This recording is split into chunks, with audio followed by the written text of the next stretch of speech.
sin was great, your love was greater. What could separate us now? What a wonderful name it is. What a wonderful name it is.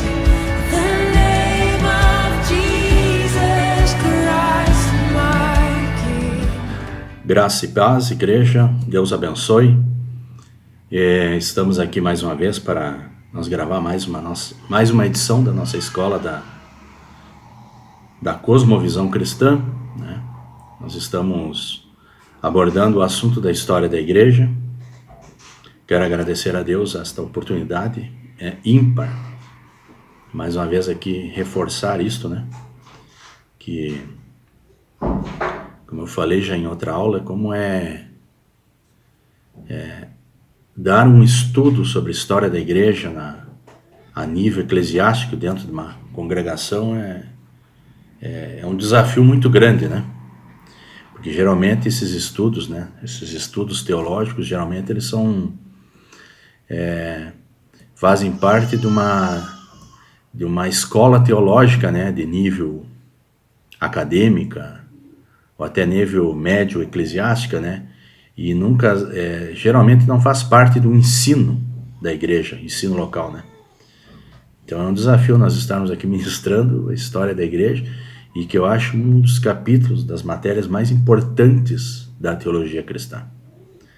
Porque é ela que vai mostrar como que Deus formou a igreja, né? Como Deus caminhou na narrativa histórica humana, né? Como que Deus trabalhou, como que Deus usou seus profetas, os seus eleitos, os seus escolhidos, né, os vocacionados, como usou a nível local, a nível regional, estatal, em tudo, porque a soberania de Deus está em tudo, né? Nada passa despercebido por Deus, né? Mesmo quando o homem toma as rédeas da obra de Deus, Deus permite, mas no final volta para Deus. Deus nunca deixa fora do controle, isso não existe, né? E estamos aqui para mais uma matéria, irmãos, né?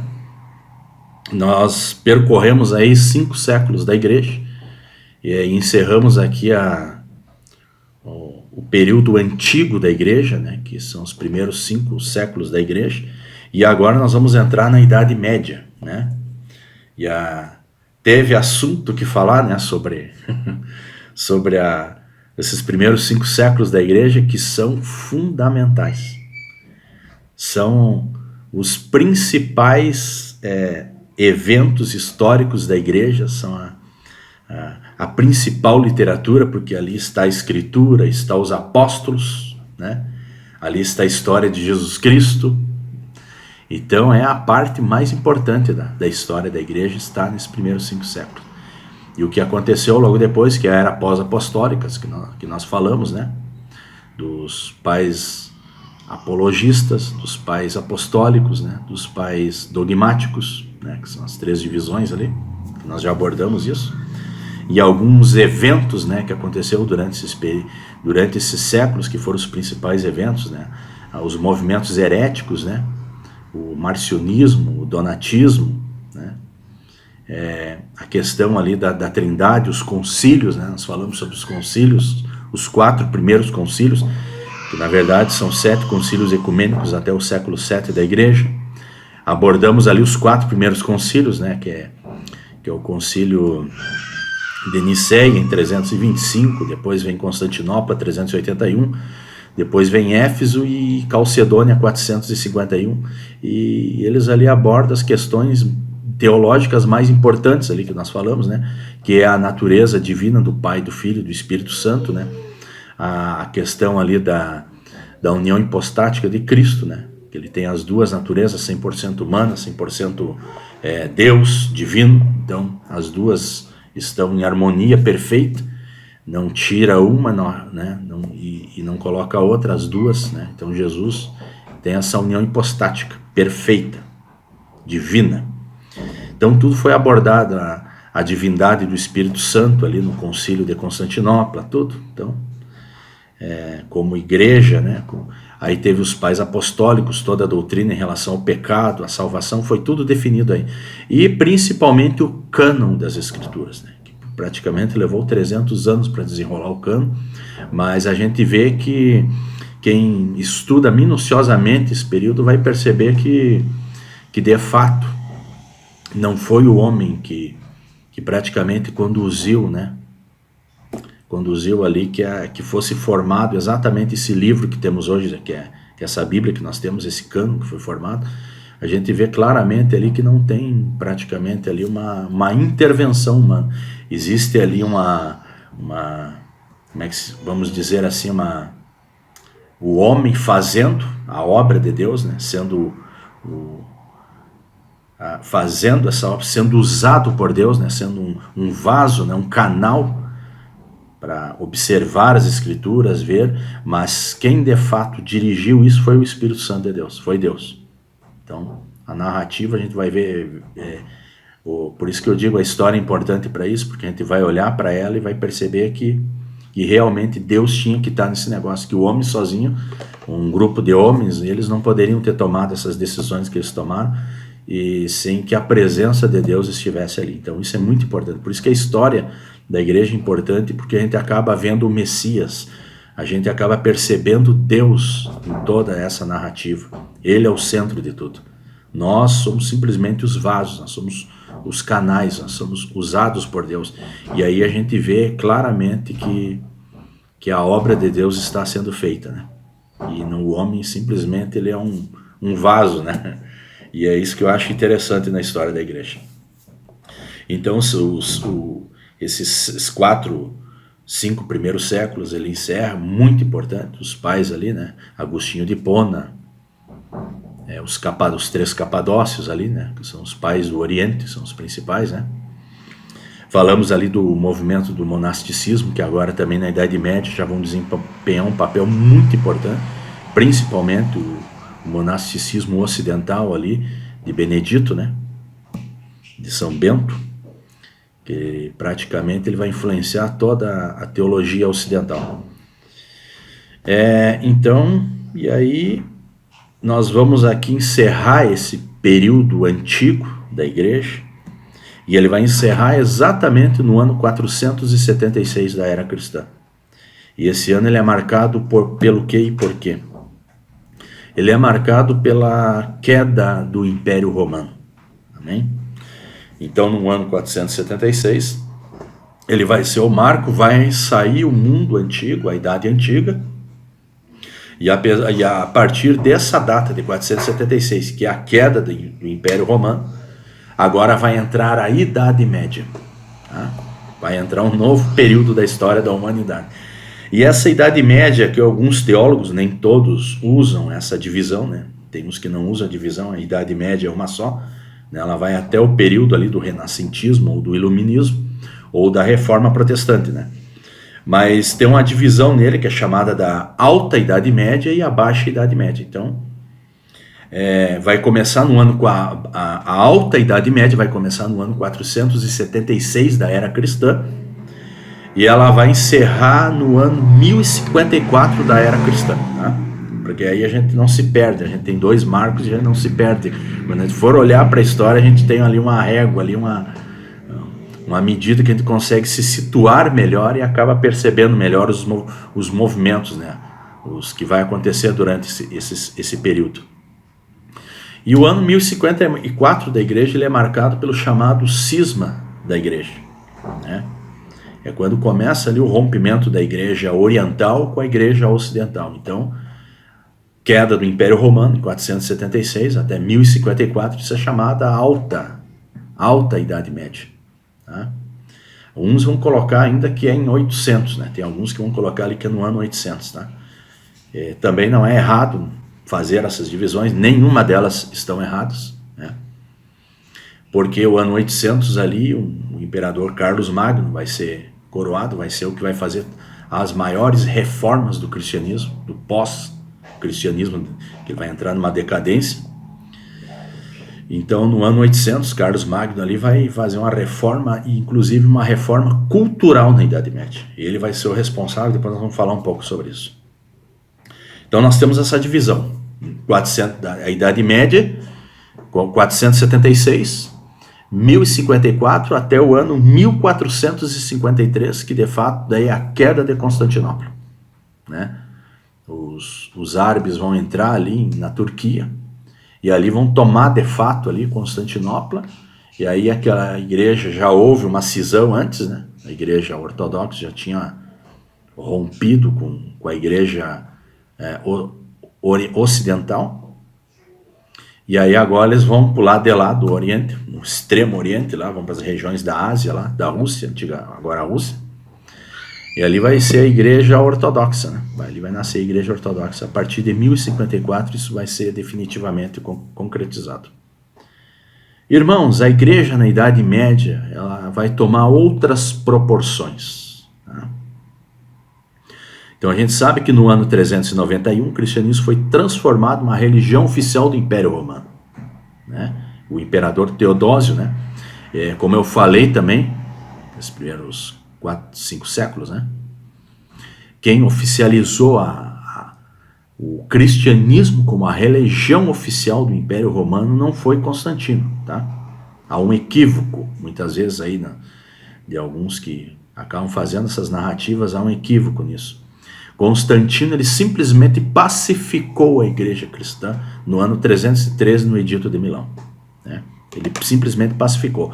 Ele pegou o cristianismo e colocou lá no panteão romano com umas quantas religiões eles tinham lá, e sim, começou a simpatizar, porque o cristianismo criou umas proporções muito grandes, que eles perseguiram, né? Foi um dos eventos que nós já falamos, né, da perseguição da igreja, que a perseguição oficial começa no ano 64 da era cristã e termina no ano 313 da era cristã.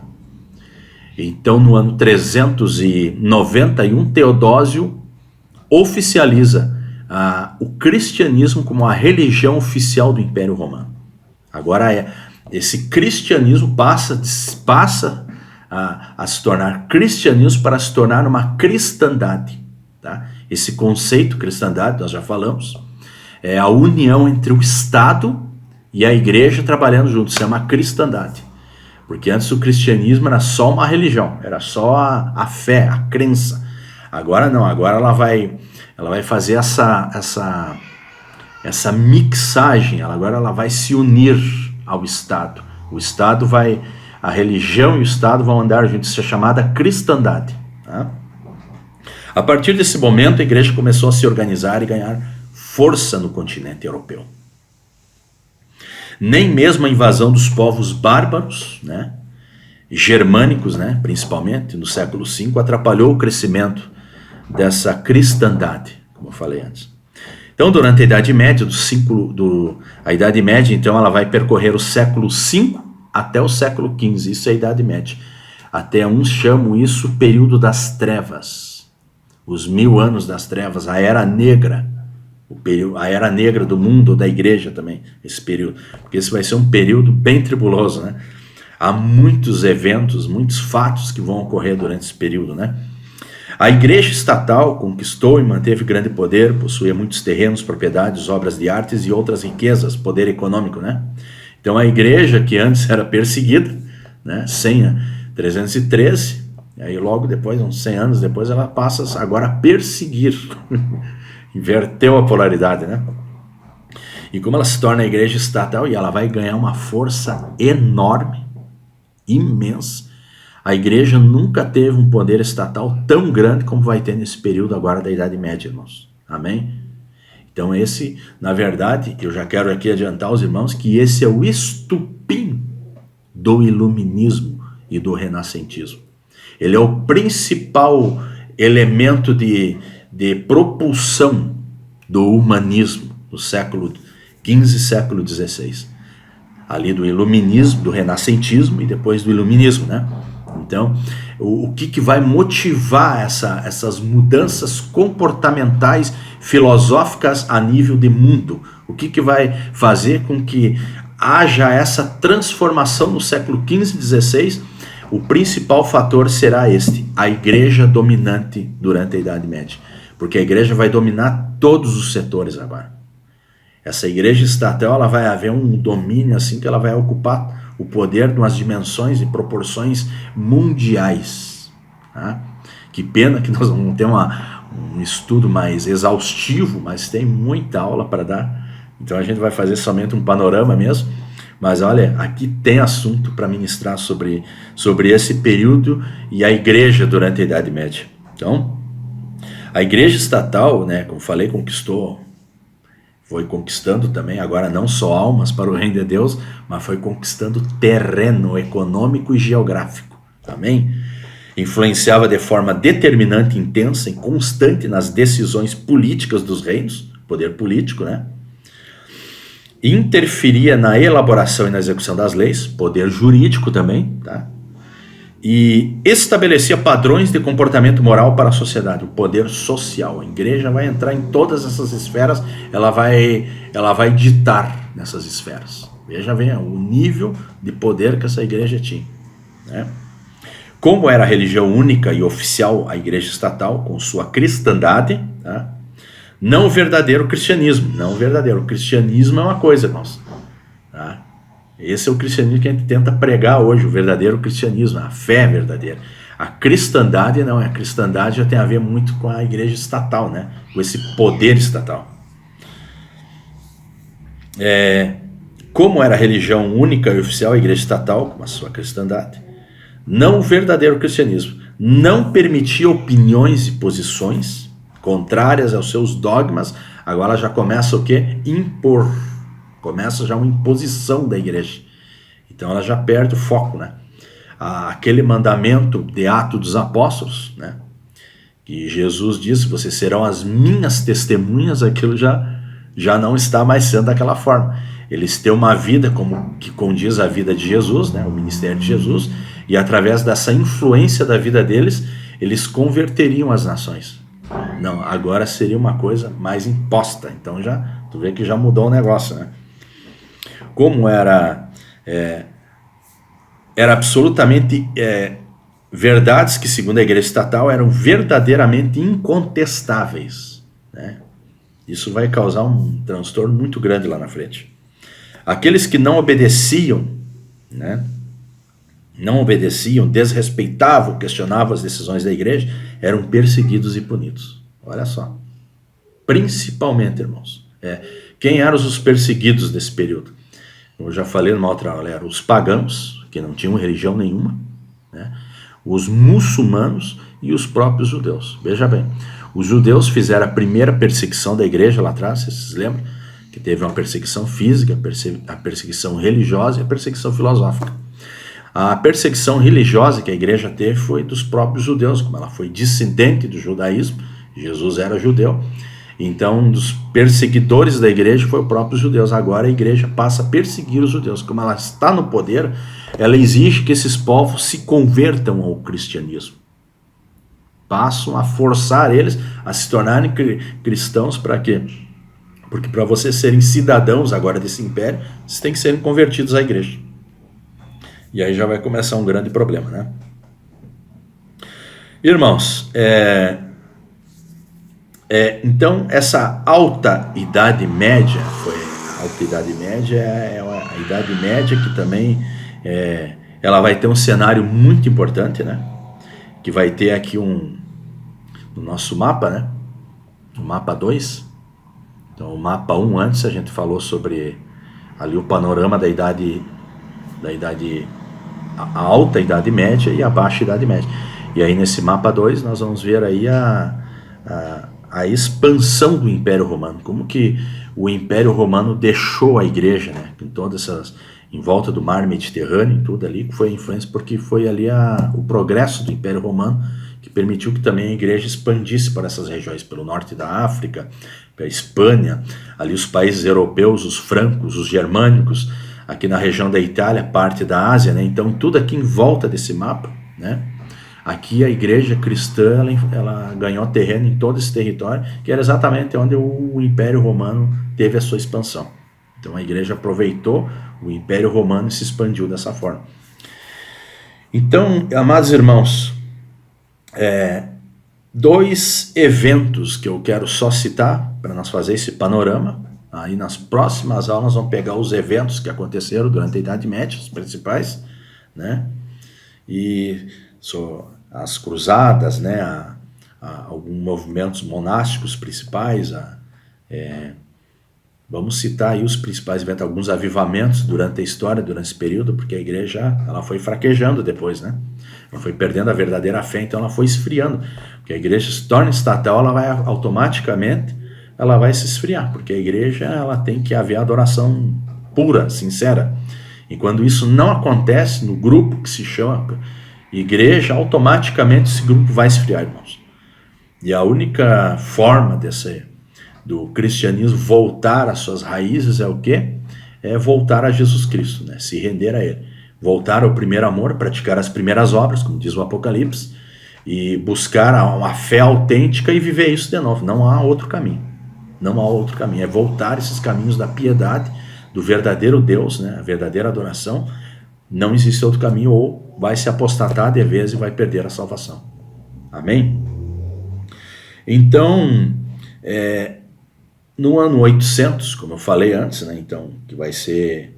A igreja tomou essas proporções, mas no ano 476, o que acontece ao mesmo tempo? A queda do Império Romano, irmãos, o que vai acontecer com o Império Romano? O Império Romano ele vai perder terreno. A gente sempre fala a queda do Império Romano, mas ele não vai cair todo, né? Ele vai perder o lado ocidental, ele vai ficar com uma parte do lado oriental, que depois do século 8, né, ali do ano 800, a partir de Carlos Magno, você vai chamar o Sacro Império, tá? Vai se chamar porque ou Império Bizantino, tá? Então Roma vai perder ali praticamente toda a região da Europa, parte da região da Europa, né, para aqueles bárbaros, porque os bárbaros que vão derrubar o Império Romano, ali, praticamente são 10 reinos bárbaros ali, e mais alguns grupos bárbaros. Então Roma vai perder ali a chamada queda do Império Romano. Mas o Império Romano ele não perde toda a sua estrutura.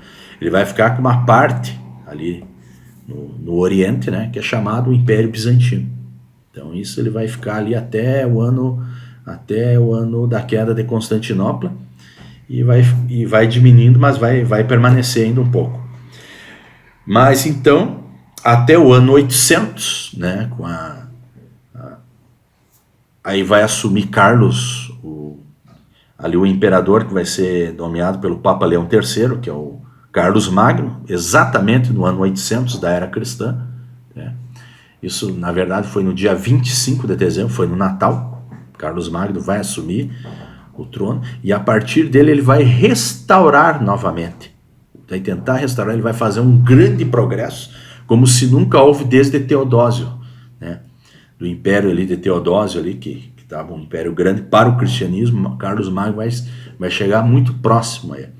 Ele vai expandir, e aonde vai haver a evangelização daqueles povos bárbaros, o cristianismo vai haver de novo uma retomada, né? E aí, enquanto isso que vai acontecer nesse século, também vai haver um avanço do islamismo, tá?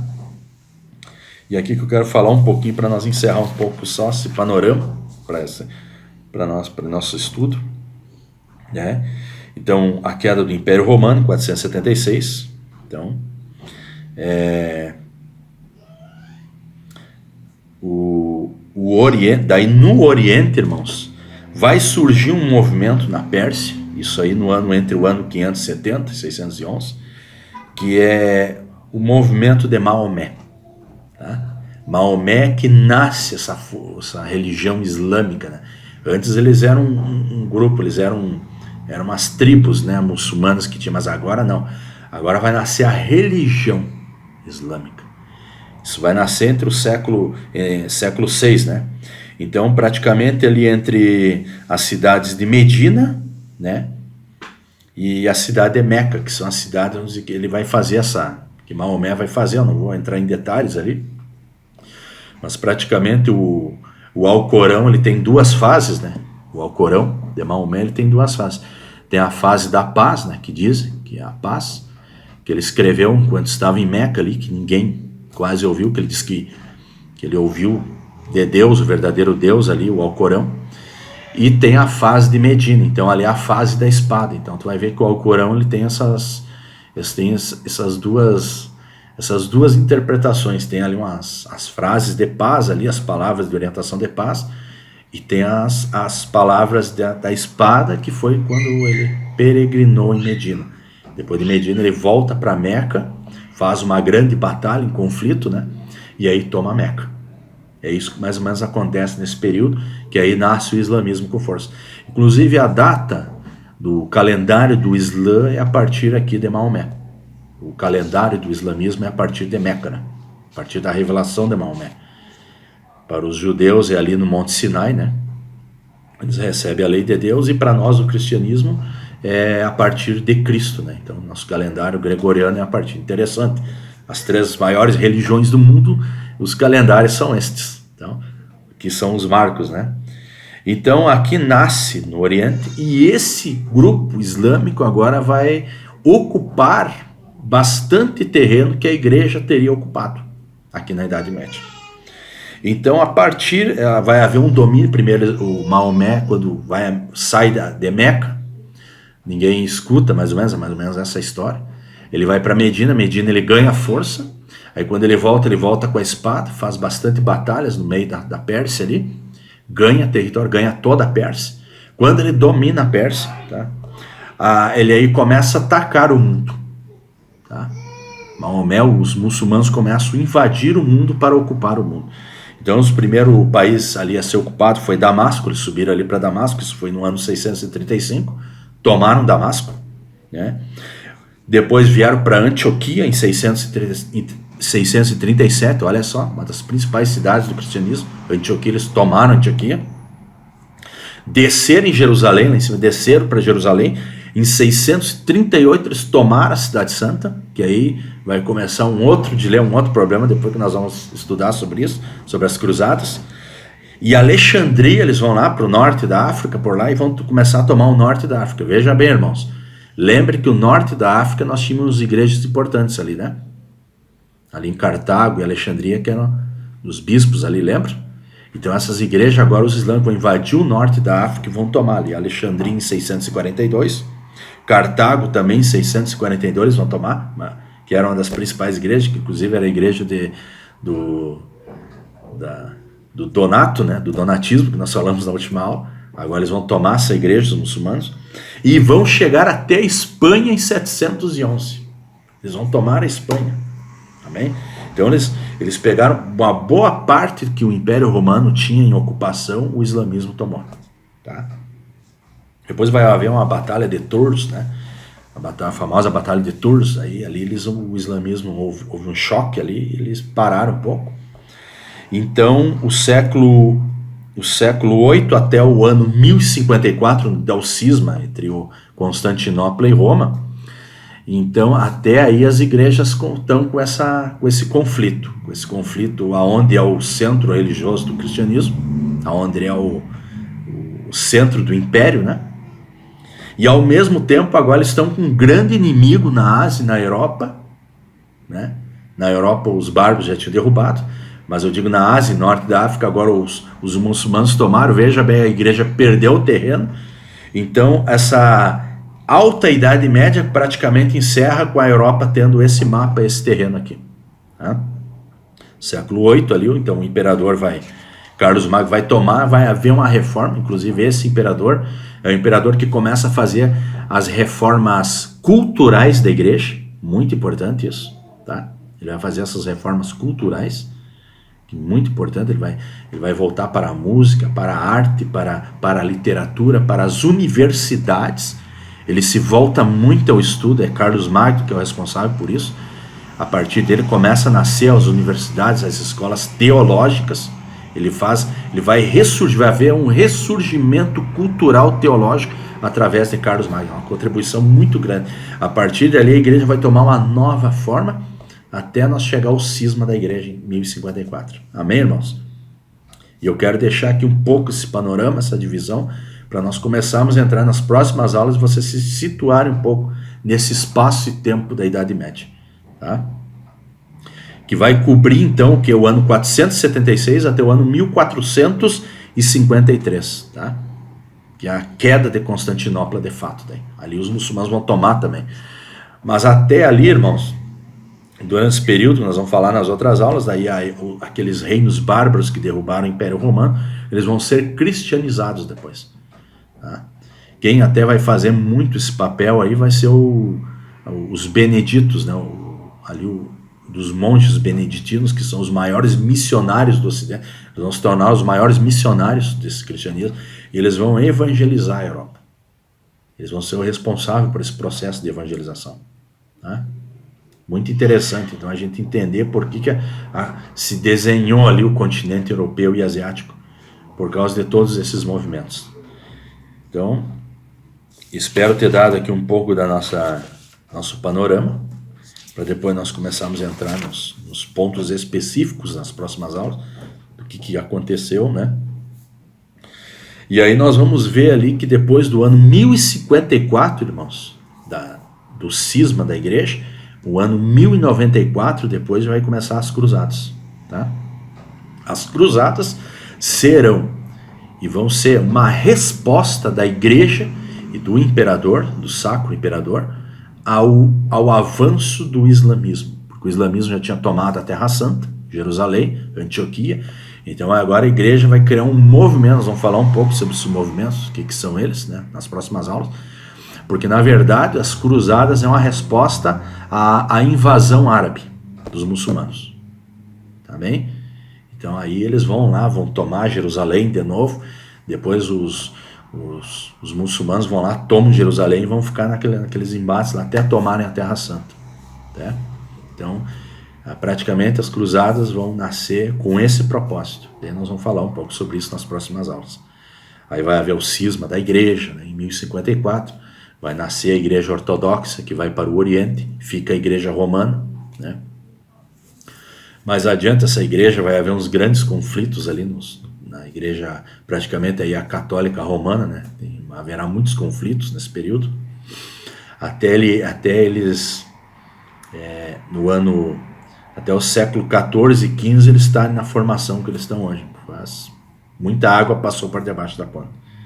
Irmãos, quero aqui agradecer a Deus, deixar um pouco, espero que os irmãos tenham compreendido um pouco esse panorama que eu quero deixar hoje, panorama da Idade Média para os irmãos, para nós entender um pouquinho, para depois pegar as matérias, os movimentos que vão acontecer, para nós se entender, né? Porque eu acho muito interessante a gente primeiro dar um panorama, para quando a gente pegar o estudo, a gente, né, saber aonde que eu estou, em que época que eu estou, o que está acontecendo nessa época. É muito importante, que a Idade Média, senão a gente se perde. Amém? Quero aqui agradecer a Deus por essa oportunidade, que Deus abençoe a todos os irmãos, que continuem buscando a Deus não só na oração, numa vida devocional piedosa, né, com jejum, com oração, com consagração, com contrição. Busquem a Deus, porque esse momento é um tempo difícil, mas busque o conhecimento de Deus também, porque isso é mandamento divino, né? Conhecereis a verdade e a verdade vos libertará. Amém? Agradeço aqui e Deus abençoe todos vocês. Continuem contribuindo com a nossa comunidade, contribuindo com os dízimos, com as ofertas. Agradeço a Deus porque a nossa igreja é uma igreja fiel, os irmãos têm abençoado o nosso ministério, e eu espero que realmente Deus tenha abençoado muito a vida de vocês, que vocês sejam muito prósperos, né? Não só na vida física, financeira, mas na vida espiritual, né? Em todos os aspectos. Que Deus abençoe vocês, irmãos, em nome de Jesus, e que o Senhor Jesus, nosso Deus, continue guardando a nossa saúde no meio dessa pandemia, em nome de Jesus. Amém. Glória a Deus.